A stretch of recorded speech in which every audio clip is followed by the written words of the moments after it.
Hey guys, it's me, Sam Lant. We're here with Vokab Kompany at SnowGlobe 2013. How have you guys enjoyed the festival so far? Oh man, just been real great. We've been. I went to day one. I got to see Grammatic, which was a nice little treat, and we got to see Holy Ghost, and we got to see a bunch of people having a good time. What are your expectations for today's show? We expect there to be a lot of balloons, and if we're lucky, Gatorade. You like Gatorade? What's your favorite flavor? The blue one, blue ice, something like that. Nice. How does it feel to be playing SnowGlobe? Actually, it's great. We have so much roots here. Burke spent a lot of time up here, coming when he went to school in Chico and in Santa Cruz. And I grew up here. I was here since I was 2, so we got a lot of support here. And You're used to the cold weather, so... Yeah, kind of. I've been in San Diego for 12 years now, and you get acclimated to that nice warm beach weather, but I'm back. Thank you. What is your favorite part about SnowGlobe? I just got here. So far, the green room is amazing. Yeah. The coffee is fresh. Everybody's been really nice to us on the way in, though. You know, we love the NorCal vibe. Like he said, we've been up here for a long time, off and on. So, you know, Tahoe's home to both of us. As far as the festival itself, it's a great lineup this year. You know, I like how they mixed it up. They got live acts like us. They got great hip-hop acts like Zion I. heard you interviewed him. You know, amazing electronic acts, Beats Antique, Grammatic, like he said. Then I just love that they threw in Snoop Dogg. I think that makes it really, like, diverse and, like, hey, you know, we're not trying to be super cult. Like, we like good shit, so that's what he's doing his greatest hits? Yeah, greatest hits. Snoop Dogg greatest hits, not just, you know, the new stuff. Snoop Dogg. Who inspires your music? Man, we have so many influences. I mean, even from like old stuff to good old Michael Jackson, Stevie Wonder, to the Rolling Stones, to but I mean, we've always loved hip hop. Been huge fans of hip hop growing up in Northern California, and really got on the electronic scene by going to like Burning Man, and a lot of these music festivals years back, and kind of got introduced there to that kind of sound. And then funk, soul, all that kind of stuff has a big influence on the kind of music that we play. How did each of you get started in producing music? Well, neither one of us is a producer. We're both MCs. But, I mean, we do production with our band. Like, we run, I don't know if you know, but we have like a 7-piece band. So, you know, we do produce that. We work with a million of these great electronic producers, and we translate it all over to the live band, which is something different within itself. You know, how we got started is basically we both got started on the MC tip. So, you know, he was rapping you know, in Tahoe. He was rapping Robbie when I first came up here. I was in college, and he was like in middle school, I think, and everyone's like, yo, that's rapping Robbie, and he'd be out on the corner like getting like dollars and 20s and stuff, you know? If you had to describe your sound with a color, what color would you choose? All black, everything. And then how would you describe your sound just in general? I mean, it's really diverse. It's not an in general. You know, it's a good question, but you know, everyone wants to say that they have an eclectic mix and whatever, they're this and that. Like literally, we have a 6-piece band or 7-piece. We just did a show in San Diego with our 10-piece band, and you know, I love jam bands. I love how they can string a 20-minute piece of music together. So we take that. We have the live instruments, so you know, there won't be emceeing for 2-3 minutes while there's this crazy breakdown, 6/8, and you know. So I love the live band stuff. He loves the live band stuff. We both like the hip hop. We like the electronic. So it's a big mix. And like he said, I think before we got here today, we were listening to Jackson 5. So that's where we were drawing our daily motivation. Was we were like, man, you know, Michael Jackson at 5 years old had more soul than any of the stuff I hear nowadays. So you know, you draw from the wellspring that is the creative wellspring. Looking back over the last year, since it's New Year's Eve, what would you say your biggest accomplishment is? Well, I mean, we've just been fortunate with just gaining new fans and friends along the way, but we've done some cool stuff, like get some pretty awesome commercials, which allow us to kind of continue the business aspect of it. You get a little bit of money in your bank, and you can go continue making your it's like the fruits of your labor pay off, so you continue making your dream happen. And then looking forward into the new year, what can your fans expect? We have a lot of new music coming out all the time. We work with so many producers, like you had mentioned, both in the electronic side and with our amazing group of musicians. So I believe we're going to do like a live EP coming up pretty soon, and another full-length studio album probably within the next 6 to 8 months. We just released an album about a month ago, which was a collaborations V-sides that you'd mentioned earlier. It's like a collaboration remix album. You know, our last album was a year before that, so we try to keep albums and music pumping all the time. What was the inspiration for V-sides?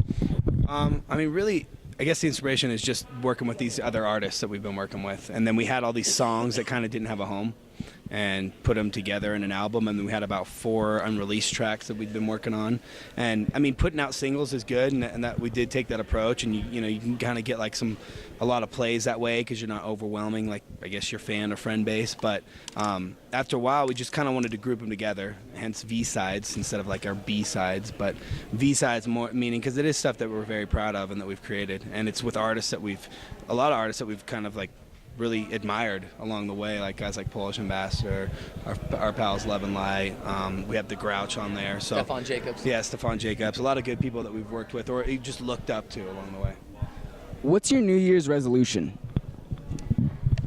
Personally or as a band? Either one.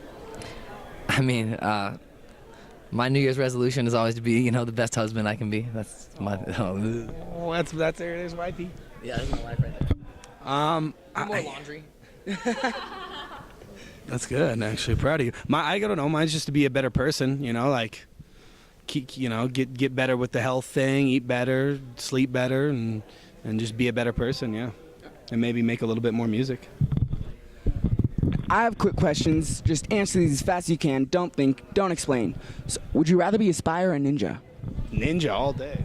Would you rather go back in time or to a third dimension? Third dimension. Would you rather go skydiving or play golf? Skydiving. Would you rather have a pet dragon or a pet unicorn? Unicorn. Would you rather eat week-old McDonald's or fresh live slugs? Fresh live slugs. Candy or rainbows? Candy. Justice League or Avengers? Justice League. Batman. Fast and the Furious 6 or Hangover Part 3? Neither. Kiss a slimy fish or an eye? I don't know what an eye is, so I'm into it. It's a really, really creepy creature. Is it? Well, let's do it. I like creepy creatures. Sloth or panda? Panda. Pickup truck or Mini Coupe? Panda watch. Puppies or kittens? Puppies.